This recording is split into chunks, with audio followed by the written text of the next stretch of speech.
భగవంతుడు భక్తితో భక్తులు ఏదిచ్చినా తీసుకుంటాడు. అవునా?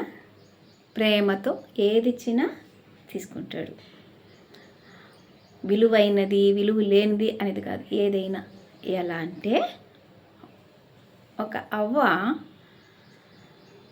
కృష్ణ అర్పణం అని చెప్తూ ఎప్పుడు ఏమైనా భోంచేసేటప్పుడైనా సరే, నీళ్ళు తాగినా ఏం చెప్పినా ఆమె కృష్ణ అర్పణం అని చెప్తూ ఉండేది ఒక అవ్వ.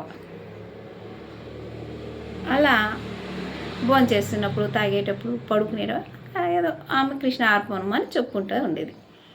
ఒకసారి చెత్త ఎత్తుకొని పోయి డస్ట్బిన్లు వేసేటప్పుడు ఆమె కృష్ణ అర్పణం అని చెప్పింది.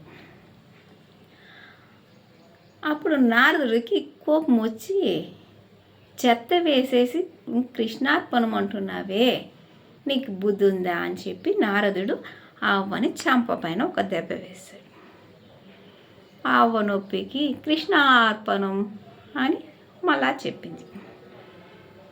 మళ్ళా నారదుడికి కోపం వచ్చి, మళ్ళా కృష్ణార్పణం అంటున్నావా అని చెప్పి మళ్ళా ఇంకొక చెంప పైన వేశాడు.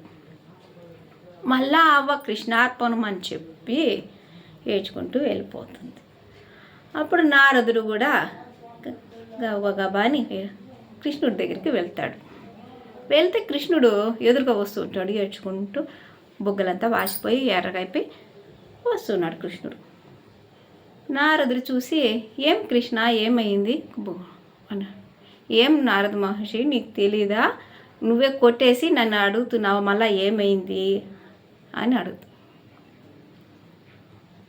అప్పుడు కృష్ణుడు, భక్తులు ఏది సమర్పించినను భగవంతుడు దాన్ని సంతోషంగా ప్రేమగా భక్తులు ఇచ్చినప్పుడు భగవంతుడు కూడా అన్నిటినీ తీసుకోవాలి అని చెప్తాడు.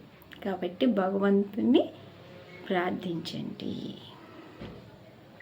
మన కష్టాలన్నీ ఆయన పేరు తలుచుకుంటే ఆయనే మనకు కష్టాలన్నీ తొలగిస్తాడు.